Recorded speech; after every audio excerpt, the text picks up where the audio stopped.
You're listening to Off the Card, an action figure podcast, a show about action figures by kids trapped in the bodies of grown men. And here they are, Billy Cooper, Eric Murphy, and Joe Gardner.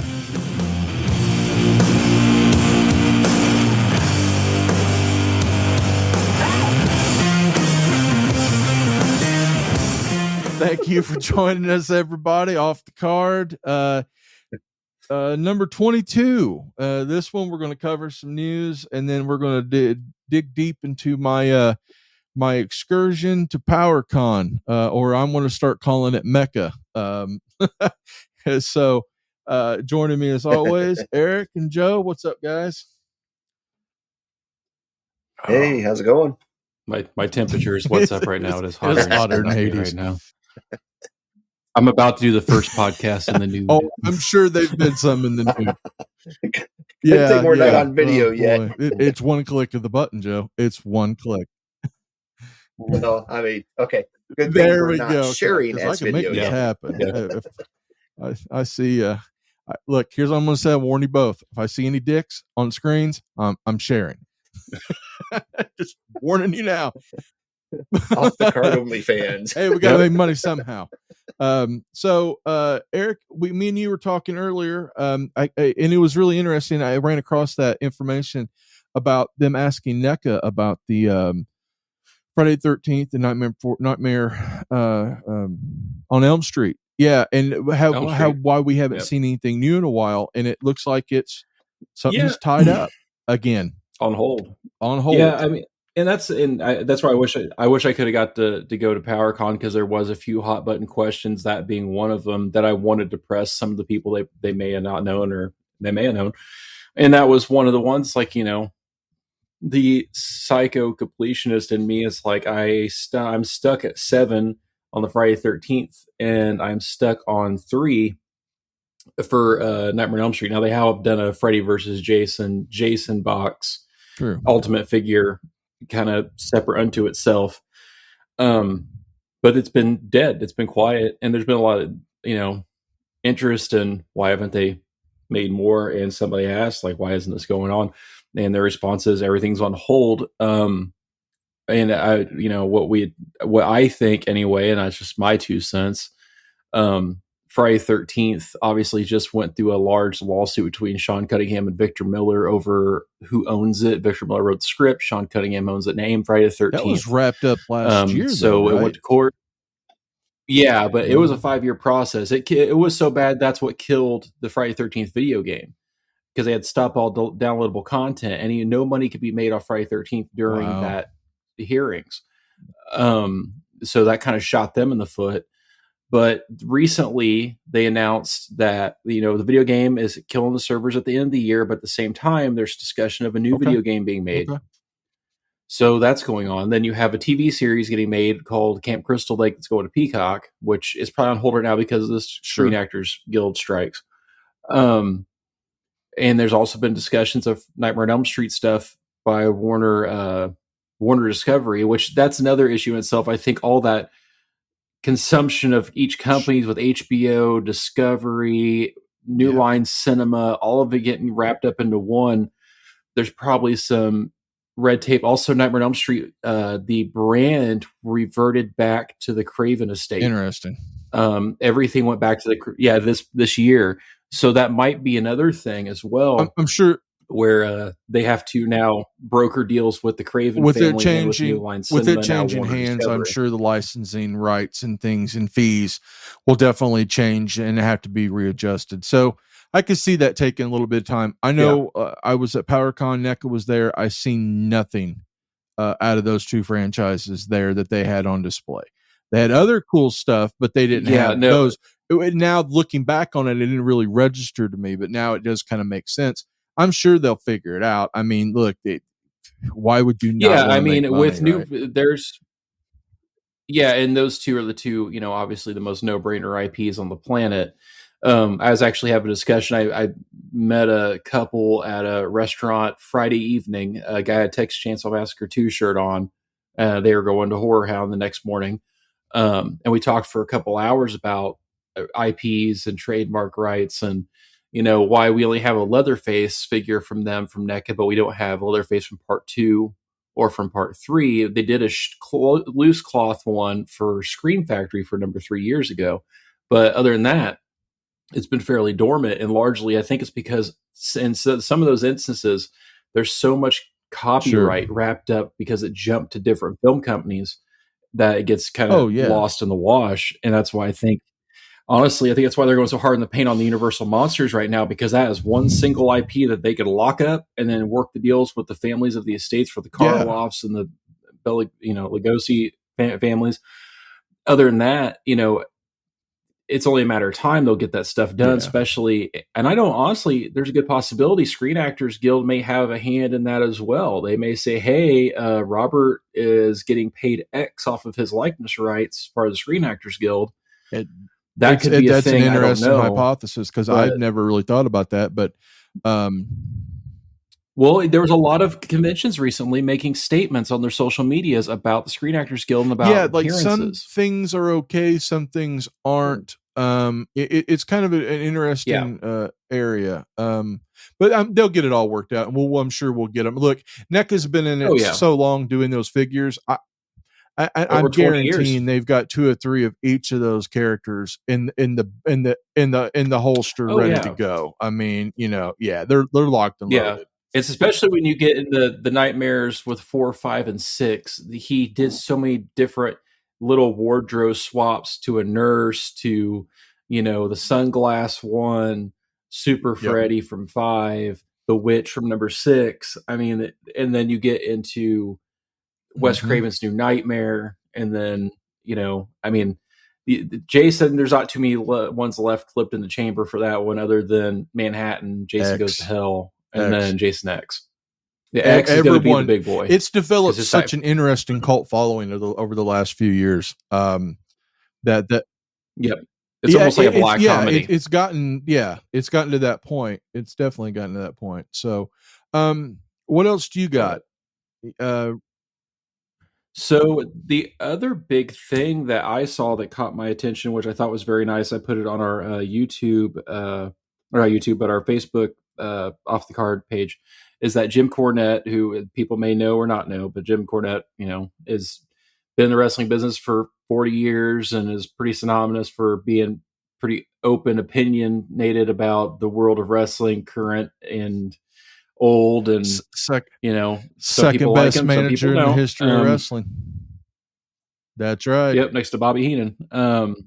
Yep. So he announced this week that before Bobby Eaton died, they were in talks to doing a series of figures with Dennis Conjury, Stan Lane, Bobby, and Jim as a 40th anniversary pack, and all the money was basically like it their was retirement pre-COVID plan. too, right? It was during COVID. And then Bobby signed the paperwork and died. He did about 2 weeks some later. figure, But he some cards or something. So yes, so there's 3 different ones, and I can't stress all the money is going to Bobby's kids and grandkids. Dennis, who's battled throat cancer, said all the money is going to his wife and children. There's 3 package sets. There's one, it's $275. It comes with an 8x10 signed by Jim, Dennis, and Stan. Comes with a 20-page booklet and a certificate of authenticity from Jim. Then there's another one at $775 that is, he has a limited run of 8x10 signed by Bobby. So Bobby signed, so that's the entire crew. That one comes with that version and the same stuff. And then there's a $1,000 one. The $1,000 one has the same stuff, and it also includes a very short limited print of what he has left of the Midnight Express scrapbook, which is a book he made years ago. And now if you get on eBay and look up that book, it is a very out of print, hard to find book. So if you buy it for $1,000, you get the scrapbook, you get the certificate of authenticity, the 20-page booklet, and it's all signed by the Midnight Express, including Bobby Eaton, and the figures. And the figures look it's Figures Toy Company. It does his figures, so you can get on his website. The figures look good. Yeah, it's a new sculpt on him too as well. Yeah.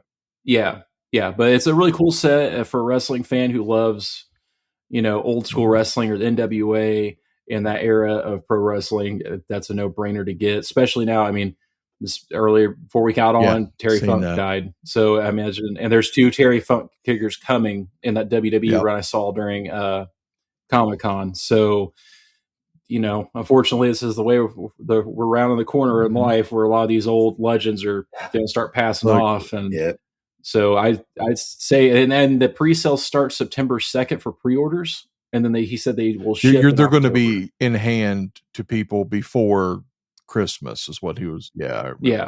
Yeah. He said that was his plan. Yeah. To have start shipping in October. So, but if you pre-order September 2nd, I think at noon, and I'm still on the fence. I may get at least the first package. I don't know if I'll get $1,000 or the $770. It's a tough sell, but part of it's like I want the Bobby Eaton. And to know that the money is going to folks that, I mean, it's not like it's going into like just Cornette's coffers. It's actually. Yeah, right. And like he said, he goes, we could have signed a deal with Mattel. He goes, but then, Walmart's going to get their piece of the action, WWE's get their piece of the action, and then the boys only get. When I listened to the announcement, it definitely sounds like Cornette put up the lion's share of all the money. I think he's like 6 digits in on these already. So he's doing this as a way to pay back his friends and their family. So good on him. I'm a Cornette guy. 95% of the time I'm a Cornette guy. But I do like him. I like him. I think he's an original. So again, second best manager of all time, other than behind Bobby Heenan. So I'll always be a Brain guy. So yeah, Joe, what do we got in your neck of the woods? It's been a little light for me the last few weeks. As far as Mezco, they announced a couple of Living Dead dolls like Wednesday and Ghostface. The Major Tot figure from Indiana Jones, they revealed at Comic-Con, went up for pre-order just today. Melting face, melting hands, Ark of the Covenant, Ghost to prop as coming up out of the Ark. I think they've got it priced at like $112. Not too bad. I mean, that's about not that size package. Every time they release pictures, I scroll to the very end and I look at all the accessories. Not even the accessories. Or the accessories. And I look at the accessories. I'm like, there's your money right there. There's your money. That right there. I mean, the figures. Okay, let's put them out there at $50. Let's say that they soft goods and things, and the most the bodies and things. Let's just put Mezco at like a $50 figure. The rest of it's those accessories. Those are just. I mean, that's what makes them figures. So $100 and something, whatever. It's a good price. Yeah, because you're not getting those accessories. It would take you more to get online and buy like custom pieces like from Etsy or something, or cast resin and things like that. It'd take you way too much. So I my stance on Mezco will always be soft goods. Not the biggest fan of full body, but on the other side, the accessories, holy crap, man, they're awesome. Yeah, they load you up. They do. Then as far as G.I. Joe stuff, the 3-0 Destro and Cobra Commander 6-scale figures have both gone up for pre-sale, and they each are half the price of a Hot Toys figure. So I mean, kind of hard to not consider it, at least, because the Cobra Commander looks spectacular. But I mean, chrome faceplate, a nice flowing cape and everything. He looks really cool. The Cobra Valkyrie pack, the ship date has been pushed up to the end of this month, so a few weeks I may have some figures to talk about. And then the big thing, the Amazon exclusive Cobra Eel figure, pre-sold out way back when. They finally started shipping out. I got weird delay messages, but I finally got my 2. Apparently those things are like gold right now. People are turning them around. Everybody wants them. And because they were limited and they've not restocked them on Amazon, or has Repulsor anywhere. Yeah. I mean, people are selling kidneys to get these things, apparently. Kind of upset I opened mine, but at the same time, I'm not. No, I'm with you there, man. Yeah, no regrets. Yeah. But that's nuts, man. I seen the female, some turns of the and some renders of the female troopers. The Valkyries. Yes, that's those it. are the Valkyries. Those look really nice, man. The face sculpts look really solid on those. Yeah, I'm really looking forward to those. Those are going to be fun. There's going to be a lot in the customizing community. Is going to have a lot of fun with those. And I'm not sure, but I think it might be a new female. It feels like it. So, yeah. So, in my neck of the woods, a week or so ago, I took the journey out east to Columbus, the pilgrimage to Mecca, Columbus, Ohio, and went to my third favorite show. First being ITCE, second being Geek Meet Indy, third being PowerCon. So I went to PowerCon, got to hang out there for a couple of days. Man, they doubled the size of that thing. Really great show. A lot of manufacturers there. Took a lot of pictures. If you guys follow us on Facebook, you've seen me do a couple of dumps on the Off the Card channel. Talked to some of the guys at like Premium DNA. Those, I am not a fan of Battletoads, but those Battletoads figures were awesome. I know, right? I started looking at them like, literally, I shit you not, was like it's feet tall. Yeah. I mean, it's ridiculous. Yeah. I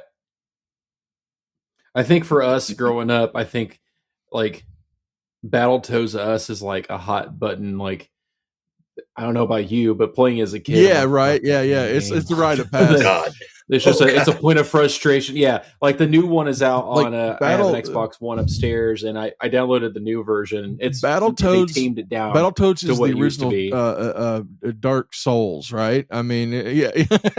Yes, yeah. This is going to crush your spirit and break your will. So it's like, yeah.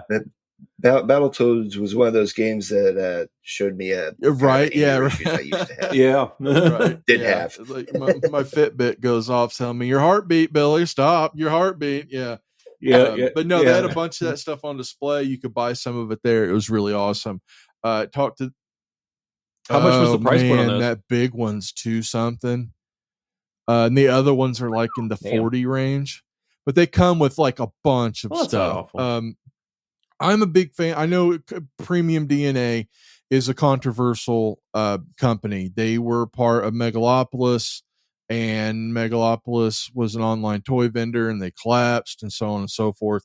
And a lot of people say, or still believe, I don't know, I'm not an insider, so say that the money that was still owed from Megalopolis is what founded this. I'm not 100% sure, but I will say, my God, I love their figures. They had some of the new Madball figures out there. God, those look cool I've got all the other ones, but yeah, the new ones. 4 Horsemen, man, the Mythic Legion stuff. They were just absolutely killing it. The line to get in to see them literally stretched around the convention center pretty much all weekend long. It was amazing. And they're the nicest dudes. I got to talk with Maze, also known as Corn Boy. He's one of the founders. He's from here in Indiana. I got to talk to him for a little bit. I ran into him and talked to him about the figure that I'm working on and stuff. And he really, really helpful to me. So yeah, they were awesome. I took some pictures of some of their stuff. They had a giant, like 12-foot freaking ogre in their booth. I mean, it was absolutely massive. Like me standing next to it, it's like twice as tall, and I'm a giant fucking animal. And and this thing was massive, man. It was so cool. I got to talk to them, walk around. Another company, man, really interesting. The Ramen Toys. You guys ever kept up with Ramen Toys? They're the ones that do like honestly, you can call it third party, you can call it knockoff if you want. I don't know what you would call it, but they are doing Centurions, but it's not Centurions. They're doing Mask, but it's not Mask. Things like that. They had a convention exclusive. It was when Hasbro couldn't put out the Robbie Reyes, that's his name, right? Ghost Rider. Yeah, they're the ones that stepped up and said, "Hey, we can do that car." Those guys. They actually had a General Lee there. I saw the picture of that. Yeah, that was pretty interesting. I'm kind of flipping through my phone as I'm talking to you guys about that. They were really interesting to talk to, and some of the stuff you just look at it and go, man, that's copyright. I mean, I know they had the one thing that was really cool. They had the 3-pack of the Top Gun pilots. Yeah, I saw those. Those looked amazing looking. I actually I popped on those. I was like, okay, there's Maverick, there's a prototype, something for Goose, and then it looked, I don't know if it was Iceman that was there too. Well, so if you bought all three at PowerCon, if you pre-ordered, you got the Maverick head, helmet, and stickers to make your character, make any of those bucks into Tom Cruise. That's how they get around it. They're like those not Ninja Turtles me and Joe's fans of. It's like, no, that's not a Ninja Turtle. Yeah. But we're going to give you this bag of shit, wink, wink, and it's going to be one. So yeah, they were really cool. Yeah. They had prototypes up for basically their version of Masters of the Universe. And it was really interesting as they were grayscale. That was pretty cool. I was like, okay, that's a hell of a place. Oh, they're doing Brave Star, but it's not Brave Star. They do a lot of that stuff. So a lot of their stuff is really interesting. Back to Premium DNA, the Earthworm Jim figures. Oh my God. Those are sharp as hell. I was pleasantly surprised with some of those. I honestly wish I could have been there for that. Cause I'm like, all right, you've got Earthworm Jim Battletoads. Can you get me a book? Right. I want Earthworm and Toe Jam and Earl. Oh, that too. That'd be good. I'd like to see. This is going to be a little obscure. Vector Man. It would be Vector Man would be cool. The balls, how the little, yeah. Or even the Comic Remix guy. Comic Zone, those would be a fun line. That'd be a fun line. Yeah. One of it went through NECA, seen some of their stuff. They had a bunch of the new Last Ronin stuff out, like the Last Ronin Casey and everything. Yeah, you popped a photo off of it was a center stand full of horror stuff and whatnots, but at the top, and you barely got a corner of the photo, and instantly I'm trying to zoom, what the fuck is that? And I see it's the Christmas or the 4th of July Elvira, but sitting right next to it is Captain Spaulding. Yes. And I'm like, hold on, what is that? And then I went and did some backtracking and found it. They're doing a 20th anniversary Captain Spaulding in soft goods. And it's up for pre-order now. Muck Time actually sent me a thing. It's $39.99. I was like, I need that. Oh yeah, there was some cool ones in there. They had a couple of the new Universal Monsters Ninja Turtles there. That was pretty fun. I never seen those in person. Some of the Gargoyle stuff was in package. The new stuff like Elisa Mazza, Xanatos, and all those. Yeah, that was cool. The one that shocked me the most, I don't think I got a picture of it. I believe it's Hudson. He's the big goofy guy. The Hudson in his undercover outfit with the trench coat and stuff. Holy crap, that thing is badass looking.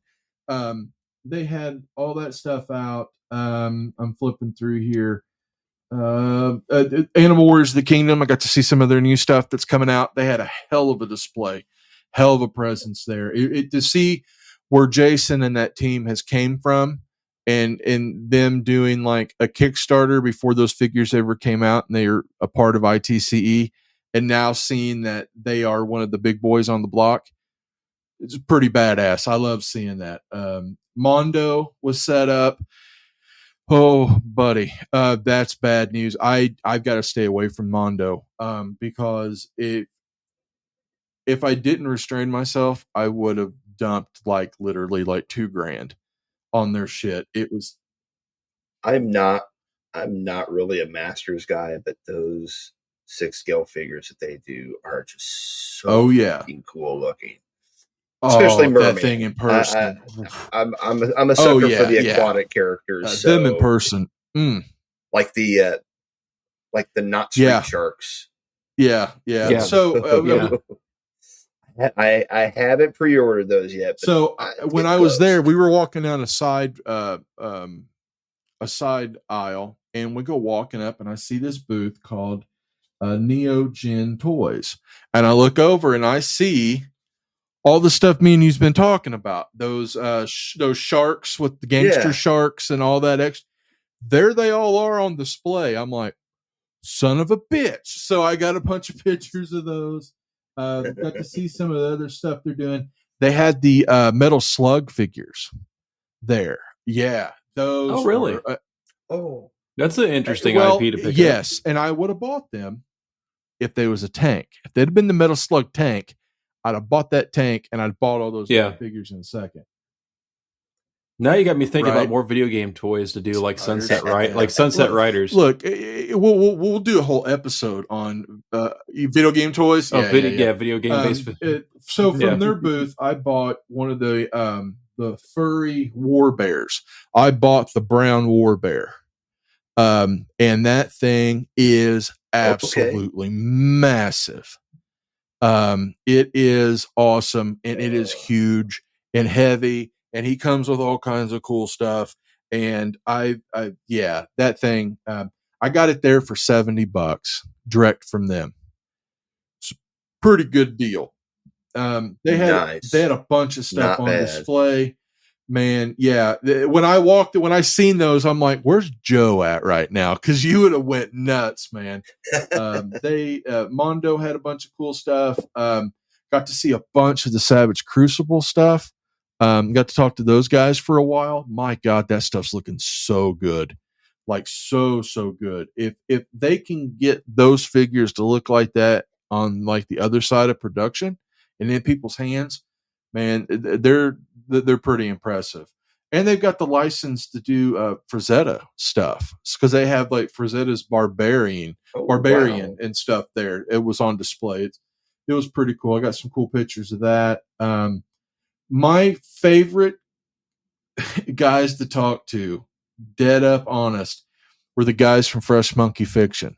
They're the ones that did those the Santa Claus figures from last year. Yeah, okay, so they've got that Operation Monster Force. Doing the Monster Force. My aren't they? God, man. All that stuff in person, I'm looking at it and I'm like, this is the anti-G.I. Joe. Like this is right up my alley. This has got nothing to do with the American way or anything. This is just monsters with axes and machine guns and stuff. I got to see a lot of the prototypes and stuff. They're on that. You've probably seen the picture of that Yeti that I took a picture of. That body is actually the War Bear body. They're licensing that from that Fury Toys or whatever to do that. They had a bunch of stuff out. They even had some of the new Santa Clauses. They had the Barbarian Santa Claus with the polar bear drape over his head. They had the prototype for that. Bunch of other really cool stuff. Talked to some other guys. Just, man, every time you turned a corner, it was like you're walking into another like manufacturer. Yeah, another display. Did McFarlane was there? Not himself, but his team was there, and they had a huge line because McFarlane was giving toys away. They had pallets and pallets of toys, just giving things away. Wow. What the deal is, you'd walk up to the booth, and when you got up to the booth, you would it had a deck of cards, and on each card was a picture of one of their figures that they had there with them.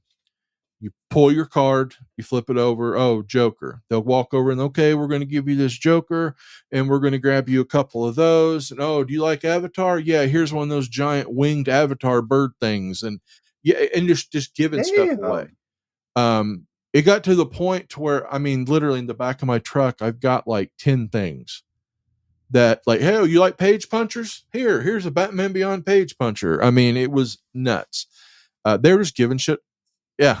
So he's literally doing this because he just loves that, making or toys. the stuff he was giving away was is clearance stuff too. So box stores. Instead throwing it on the dumps. Put it in landfill like Funko. Yep, exactly. He gave it away. Like, I know some of the stuff was like the Gorilla Grodd with like the shitty yellow armor. There's those, but they did have some of all the Black Adam I have stuff. 3 or 4 of these Black Adam wall bust things of The Rock that hang on the wall. I've got them out in the truck. Yeah. They're going to go into the ITC auction. Yeah. But no, I will say though, it was cool for them to do that. You know, but they had pallets and stuff. It was crazy. Did you go and meet up or see the Bindums that the wrestling Bindums that they did? I did. I got 2 that? Pixel Dans or Spencer Powers, and I got them autographed by Danny. They'll be in the auction. Those guys. Mm-hmm. So what's weird is about that. Like, my only complaint of PowerCon was, and this is from a promoter. So imagine you've got this large venue and the walls are blank, meaning there's nobody on the walls. That outside wall, vendors are facing the wall. Instead of... Okay, so it's the reverse effect. The issue is because if you don't go up and down every aisle, there's nothing to draw you. And they stuck Cardona, all the major wrestling figure podcast guys were all stuck on a corner facing a blank wall. I saw video footage and how it was looking, and I noticed that was kind of weird. And they were facing the wall, and I'm like, oh, because I would have never, if I didn't purposely know to go up every single aisle, you would think that it just kind of caps off there. I would have put people on the wall. Most shows I've been involving people on a wall. These guys were not, and I think I heard about 4 or 5 times during the show of them calling out those guys and telling people to go to their booth because they were having trouble pulling people. But also too, as much as those guys are into like the wrestling figures and they are kind of ambassadors, that's not a wrestling figure show. That is... No, it's not. Because Hasbro's not there. AEW's there. No. Jazzware, Hasbro, unless they're selling their own stuff. And they were there on their own accord, selling their own the major Bindums. They were selling the big rubber guys. They had some. They probably had the Super 7 stuff there. I didn't see that there. Yeah. Oh, really? They do. They have Super 7 and they didn't really have that. Super 7 had a hell of a display. That Thundercats layer. Jesus I saw pictures Christ, man. I mean, it's huge. Like, I folded together. I don't think I could get my arms around it. Almost $700. $650, I think. After shipping, it's like close to like $750. But I mean, it is so big, I couldn't get my arms around. There's no way. There's no damn way. It's beautiful. Yeah. And you know what? If you're a Thundercats fan, my God, get it. It is absolutely awesome looking. But I mean, you're probably going to have to get rid of a kid to have room to put it up. I mean, I would really love to see someone local that's got like a full Thundercat run of the Super 7, like Ultimate stuff when that comes out, just to see how all that plays. Yeah, because I took pictures and you guys see the Lino. Lino looks like he's this big compared to it. And that's a 6.5-inch figure. Yeah, that's how big that is. That was actually a real Thundercats Ultimates figure. So yeah, it's a great show.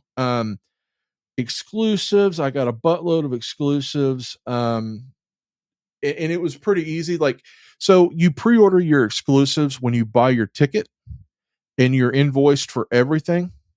So when you go to get your tickets at Will Call, you go up, you scan your little barcode thing, whatever, kind of like going to a concert.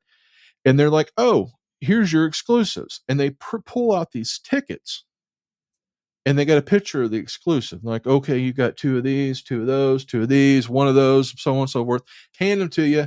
They're like, the ticket, the toy room's over there.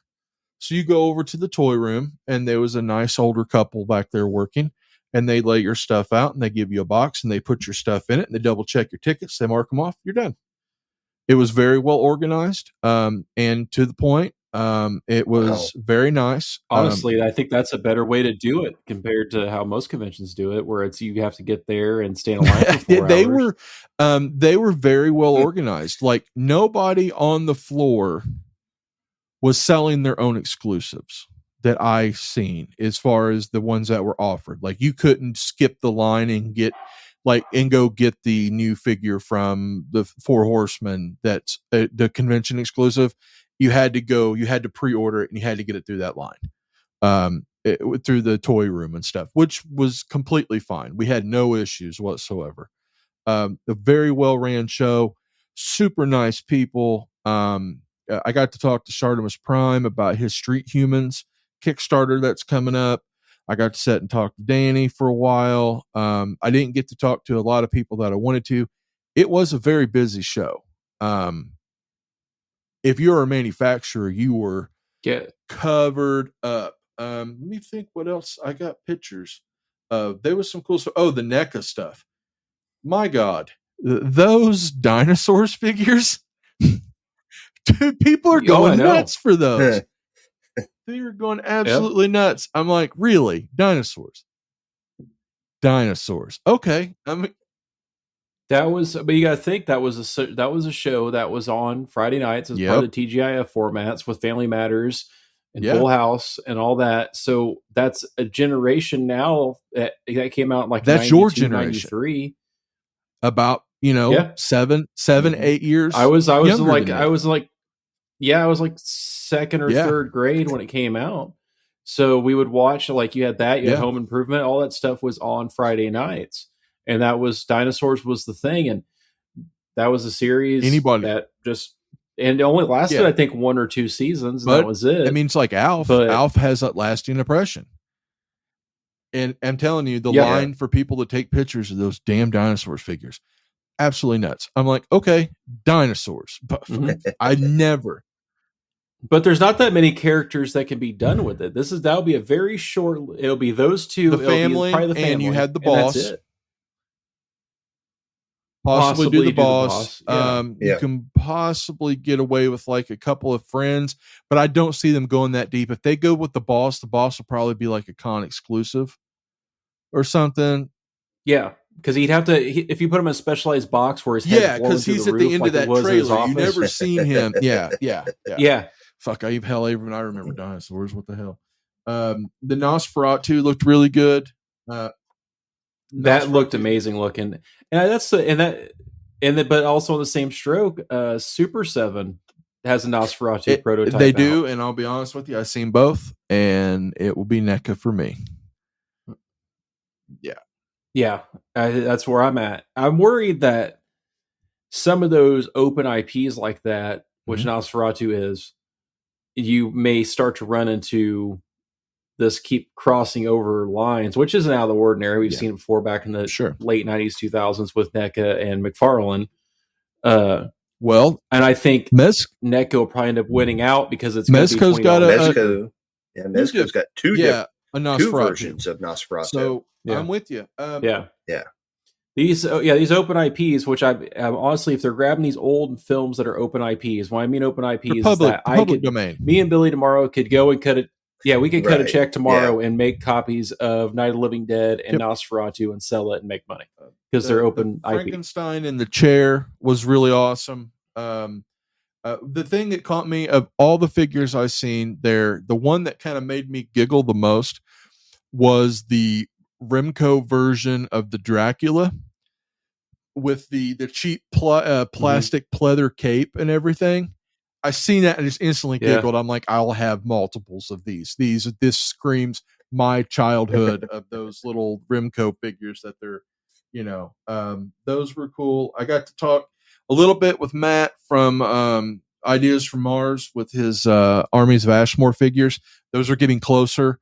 He was showing me that on one of the dinosaurs, I think it's the Ankylosaurus or whatever, the guy with the kind of like the turtle guy with the tail with the mace on the end of it. I think that's what he's called. Anyway, he was like, look, we figured this out. We were talking to them and he was showing me that all that guy's weapons are modular and they fit when you take that end of that tail off. So you can put all these different things on the tail as like, almost like he's their version of Man-at-Arms. I was like, okay, that's pretty badass. I dig that. And he had a bunch of new stuff out. Man, I'm telling you, if you're an action figure guy, like especially with the independent side of things, those are, I mean, that's just where it's at. And I think it's wild, and I think the reason why PowerCon is doing so well is that the big conventions like the toy fairs and the Comic Cons, the more corporate based shows, the indie guys aren't getting as much love. It's always the big brands. So PowerCon steps in and goes, we're going to just literally load the place down with as many independent toy companies on the planet and make us absolutely. I mean, that's kind of what they were doing out there. I mean, as them being a He-Man centric show, I don't see that ever changing, but they were out there in California doing really well. But when the big companies said, hey, we're not going to come anymore, we're not going to do exclusives and stuff with you, they're like, well, guess what? We got a whole bunch of people that will. And I think, honestly, the independent toy community is big enough to support that show, and that show does really well. It basically, if you read that Toy Collector magazine, you're probably someone that should go to PowerCon. That's just, I mean, it's from everything from import to, and there's vendors.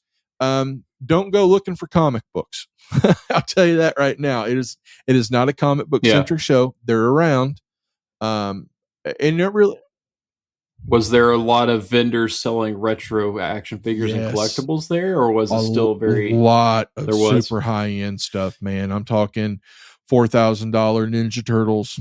I'm talking prototypes. I mean, you're in the back door of Cincinnati, and there was a Kenner, which used to be Kenner and Hasbro. There's prototypes on the floor. There's all kinds of neat stuff.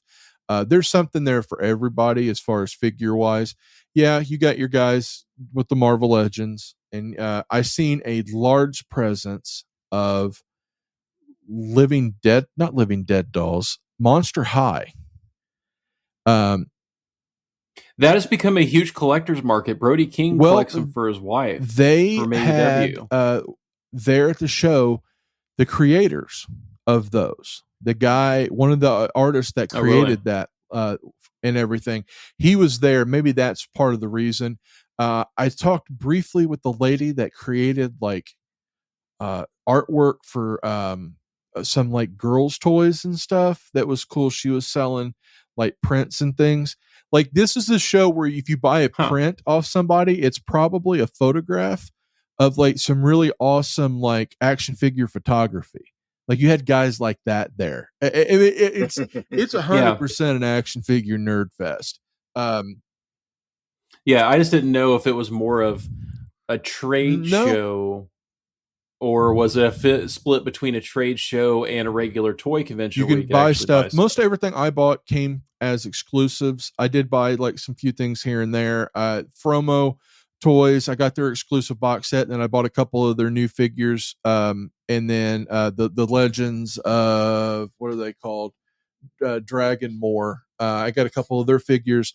On the way out, Chris told me to look up, and I was walking down an aisle, and I looked up, and above me was 5. Remember the animatronics that were about 2 feet tall, give or take? they're witches or they're Frankenstein, and they're on a little pedestal, and you hit the button and they like do their arms and they cackle and they move back and forth.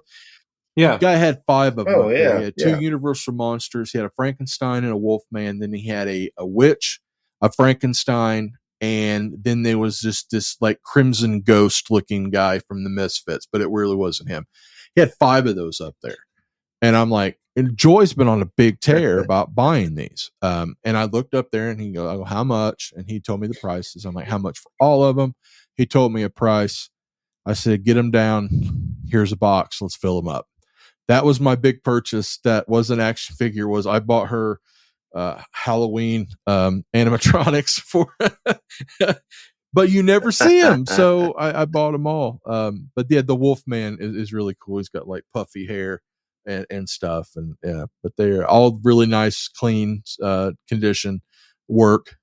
So yeah, but yeah, it next year, I'll be 100% honest. I will probably say off the card ITC Productions and everything that's rolled up underneath the banner will probably have a table there all weekend. So yeah, there's if we do that, I would like to because there was a couple personalities that were there that I would like to sit down and do an interview with. One, Kyle Peterson was there. Yeah, I ran into Kyle. Dan. Kyle Peterson was Kyle was there. Yeah. Because he does the wrestling stuff. Ran into Kyle. Me and Chris he was coming off the elevator. We were going to the elevator, and I was like, hey, man, I seen you on the YouTubes. Really nice guy. We just exchanged real quick, hey, thanks, man, hi type thing, having fun, that type of stuff real quick. He's taller than you think. But yeah, Kyle Peterson, really super nice dude. Who else did you say? Oh, because he was there. Pixel Dan obviously was there. Dan Larson was there. Somebody else there. Dan Larson, really nice guy. From Toy Galaxy. Robo from the Fwoosh, was there. That dude, he runs 100 miles per hour. I don't see how in the hell he does it. He's a lot smaller than you think too. Yeah, but as far as like genre interviews, I would like to interview like Kyle about wrestling stuff and Pixel Dan about just everything in general, but also like even try to talk to Danhausen and pick his brain about horror collectibles and things like that, or even Marvel Legends. Because I think at some point he's going to make an appearance out there. Everybody that's there, I see him being the most toyetic of the current wrestlers, and he would. Him, Ethan Page, or probably Brody. But I definitely see him. If he was there, they would have been aligned. That is his demographic. Because it's his demographic, and not knocking Matt Cardona or Brian Myers. They're more heavy-handed in toy collecting. I know they do collect some offhand stuff, like Matt collects Ghostbuster stuff and things like that. But to have Danhausen is very much all over the roadmap. He openly talks about being a Marvel Legends fan and being a horror fan and being a Mortal Kombat fan, and so I see him being more openly available to going around and checking everything out. Which I just got his button-up shirt in the mail yesterday. No, there was a lot of really great stuff there. Vintage to modern to indie. If you, like I said, I am thoroughly impressed with that show. I love that show. That is the one that I will always go to. To me, it reminds me of a late 90s Wizard World Chicago. It's just a good show. There's something there for everybody. Not a lot of artists, not a lot of comics, not a lot of Funko Pops. There was some there, but they were more geared toward like Masters of the Universe, Ninja Turtles. It was dedicated to the genre that it was in. You're not going to see a bunch of Parks and Rec Pops. Yeah. You're going to see your Masters of the Universe. You're going to see G.I. Joe. So, you're going to see... During this event, next door was an anime convention of the same size. Oh.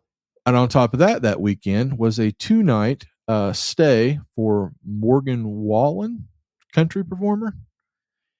So you had anime kids, you had big sweaty 40-somethings carrying around guys in loincloths, and you had the very far right. very far right. If I see another grunt style shirt, I swear to God. But yeah, but everyone was really nice. Like, we shared the elevator multiple times with all kinds of different people. Everyone was super nice. This one couple, like, what are you guys in town for? Are you here to see Morgan Wallen? Like, no, we're going to the toy convention because I like big muscular men that wear loincloths. And the guy kind of turned his head. So I'm so happy I didn't go. I've been walking around with a Bud Light shirt on. Everyone is super sweet, super nice, man. Hotel's nice. The convention, like I said, it's for the price. I think we got a 3-day pass for like $50, and no, that's not bad at all. And like I said, it's my third favorite show, no doubt about it. Hands down, worth the trip, worth the money. Like, for me, that is like every year, mark it on the calendar, put the money away. And save up for it because it's pretty cool. Like I said, no issues. I was pleasantly surprised. And like I said, I put a bunch of photos up on the off the card. I did a big dump on the photos there. Man, yeah, and that ain't even everything I seen. There was just tons of stuff. I couldn't get pictures of everything because it's so much. You know what I mean? It's like there's so much going on. You're just like, oh God, there's this, there's that, there's this, there's that. What I'm looking through here. Oh, I bought my first Storm Collectibles figure. I bought Dimitri. They do a lot of GI Joe they're stuff, like Mortal Kombat and Street Fighter. Yeah. Oh, that's right. They did do the Mortal Kombat video game figure. I bought Dimitri. Yeah. They got Golden Axe line too, don't they? Yes. They got a Golden Axe line. Darkstalkers Dimitri. I finally picked up Dimitri. I'm a huge fan of Darkstalkers. Needed that. What else? Flipping through here, Ninja Turtle. That's something you didn't see a whole lot of. You didn't see a big presence. Again, no one really does Ninja Turtles other than like Playmates. So, NECA had their turtles. Yeah, NECA. Super 7. Brian Flynn was walking around from Super 7. Really seemed like a really nice guy. Was mobbed a lot with people wanting to talk to him and things. Randy Falk wasn't there, which sucks because I liked talking to him last year. But yeah, it was. I can't give it. If you're a toy nerd, if you're a guy that just don't collect everything that comes out of a Walmart or a Target, you would really enjoy this show. There was a more wrestling figures than I thought. Definitely, I wish that some of the indie, I wouldn't say indie, well, I guess you call them the third party wrestling figures, like the Cella and Zombies figures, Zombie Sailor, Company. Things like that. I wish they were there, which would have been cool to see some of the prototypes and things for some of the stuff they're doing. Yeah. There's another one too. I just saw pictures of. The Power Town guys were walking around. Yep, Power Town. Yeah, they had the Magnum they were TA walking. And they were walking around, but they weren't really engaging. Yeah. So they didn't have a table or anything. So maybe they're sizing up. I think something like that would do really well because I truly think that wrestling figures have crossed. Honestly, wrestling figures probably sell more than Marvel Legends. Oh, without a doubt. I think, but the problem is, maybe it's pretty close, right? That when as far as like doing a line of figures and all of them being high sellers opposed to some of them being peg hangers, I think they're both about 50-50. If they do an elite run of wrestling figures, there are 2 or 3 that people really want, other 2 are kind of peg hangers. I mean, that's just, same with Marvel Legends. There's some that sell really well. There's some that just collect dust and don't really, either for one reason or another, maybe because people don't know who that character is, or just it wasn't a very popular they stick it in a line where it doesn't really fit. For me, with the Legends, before we wrap up, for me with Legends, it's all about hurrying up. And if I see a figure I like, I don't do movie figures from Marvel. I don't do those. Yeah, that in itself, I think, has always been a dangerous game to play, especially if it's a movie that doesn't then you've got do well. And you've got Eternals, Eternals. You've got Doctor Strange figures that are clogging up Ollie's now. The Spider, or not the Spider, but the Black Widow figure line. No, didn't do that. And that well. right there, I'll blame on COVID myself, because of them having so many issues with that movie supposed to come out and then not coming out, and going direct and everything. But for me, it's when those release, I hurry up and grab the one or two out of a line that I would even possibly want, and they're always the comic book versions. My only singular complaint about wrestling figures right now is just I'm really starting to get worn out on the Target exclusive Legends you can never find them. Yeah. Exactly, and that's where I'm starting to get. That's kind of becoming a point of issue with me, because if I could just get them, I could go ringside and order them. I'd be fine with it. I'm going to start watching release dates and just hopping on the Target app, because I'm a Red Card member and I get free shipping and like extra 5% off. I'm just going to do it just pre-order the damn things on my Target card and be done with it. But the thing is, the Target app is such garbage. It's hard to find stuff on there. It is, and I use it a lot. I do. I mean, I've got you could search the exact wording of it. It will not pull up. The new Batman, the Yellow Lantern Batman from McFarlane came in about a week ago. Do you see McFarlane's doing a glow-in-the-dark Buzz Lightyear? Buzz Lightyear? Or was that... I saw it on Toy News, unless they're pulling a toy farce, but it's a glow-in-the-dark. The box, it's a gold label McFarlane. It's a Buzz Lightyear. Toy News International? Glow-in-the-dark. Is it maybe... Toy News International. Let me bring it up. I saw it and I was like, do I tell Billy? You know what I mean? Like... I don't know. That's weird. That's an interesting piece of news. Looks like we're going to get some Mars Attack Ultimates figures from Super 7. Yeah, that's going to be very bad for me. He does have the Disney contract because of the Mirrorverse. You're right. Yeah, I was going to say. You're right. He does. Yeah, I'm looking at it right now. Several websites have posted it. Yeah, Disney Mirrorverse, glow-in-the-dark exclusive, Buzz Lightyear. I'll have to... Interesting. And it's from McFarlane. Son of a... Yeah, I'm getting ready to send it to you now. Yeah, there it is. Mirrorverse. Why not, man?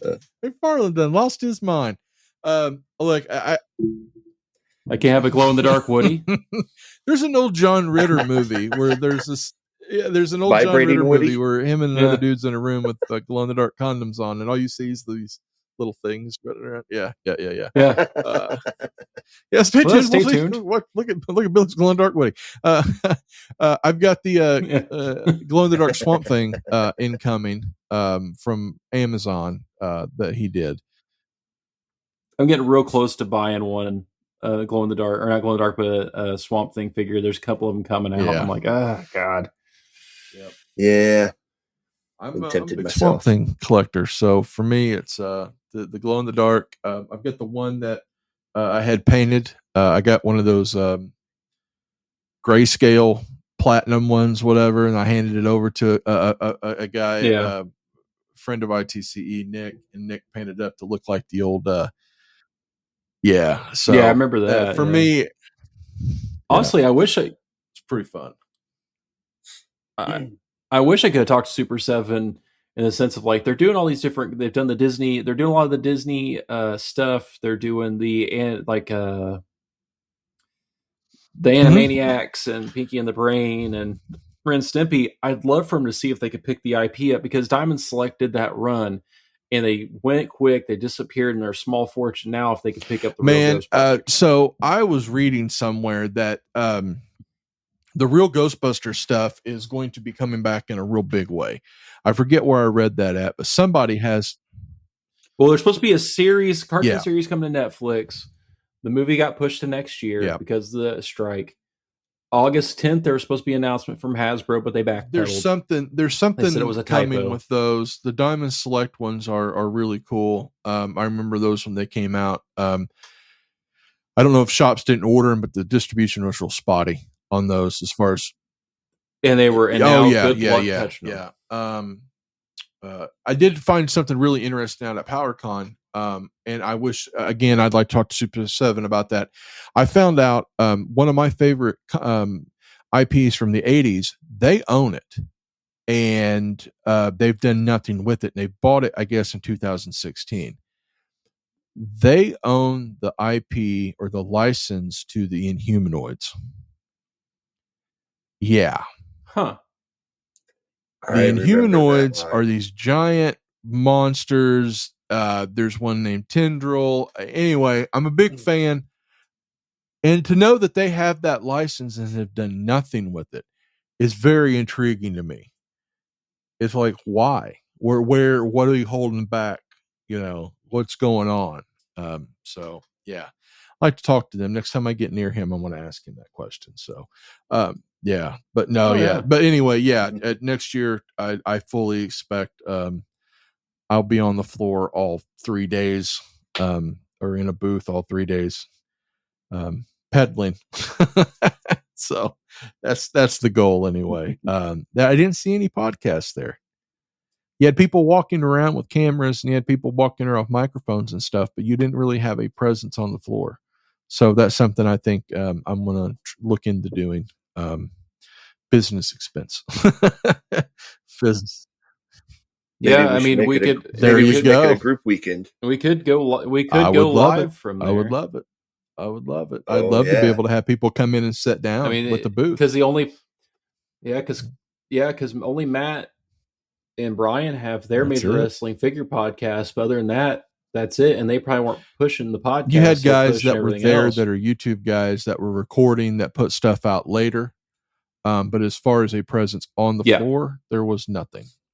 So yeah, we'll talk more about it. But that's definitely on my radar for next year for sure. Yeah, because I kind of have the idea in my head to do something like that and model the idea after actually Bob and Tom when Bob and Tom goes out to the 500 and they go out there for the entire race weekend and literally now it's his son going out there walking around to the snake pit and the Coke lot and going to the pits and talking to the drivers and essentially the same concept. If we had the right equipment, we could go walking space to space. Oh, I've got it. I've got it. And go in. Paul ordered me, a lovely producer, Paul ordered me an attachment for my phone. That's basically one of those Zoom XR 7 attachments that turns every smartphone into, or turn Apple phone into basically a super high end recorder. So we have all that equipment, trust me. So we'll take a look at it. But I'm going on vacation, and I'm going to take some pictures of stuff. And if I stop anywhere and see stuff cool, I've got a couple of stores through Southern Indiana and Kentucky. I'm going to be hitting on the way to Tennessee. Toy Vomit? Not going that far over. Okay. I'm going to. That's Lexington. I'm going down through like the Evansville side, down in through Bowling Green, cutting over toward Nashville. So we'll see. So I'll be on the lookout. There'll be some pictures. But man, guys, thanks for joining us. Guys, thanks for coming on tonight. And we'll wrap this up, number 22, and then we'll be back in a couple of weeks. I don't know what's going on. When's San Diego? It already came and went. That shows where I'm. Next thing on the books is going to be Toy Fair. Toy Fair. Yep. End of September.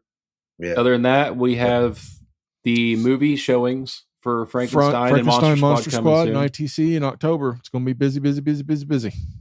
So. Yep, we're about to the turning point. Hasbro's there we go. So that will have just something else. So there we go. There you go. I'll have something. Woo! Yeah. Oh, I'm sure something stupid will happen or something will drop. I still want to put it on the front, not on the back burner. Let's look at doing a rundown of like video game figures. I think that'd be a lot of fun. Yeah. From the original stuff. Going back to there's a current line I'm into at the moment. So yeah. Those Street Fighter figures are. Man. Yeah. Going back to the Resident Evil stuff, the Castlevania stuff they did in the late 90s, early 2000s, that like Software Etc. Oh God, all that stuff, dude. I mean, all that. There's so much. There's a Maximo action figure of that. Yeah, different variants and stuff. Oh yeah, we're going to do some digging. Let's see about doing that one in 2 weeks. Give us some time. All right, everybody. All right. Thanks for joining us. Next episode, we're going video game figures. So, all right. See you guys later.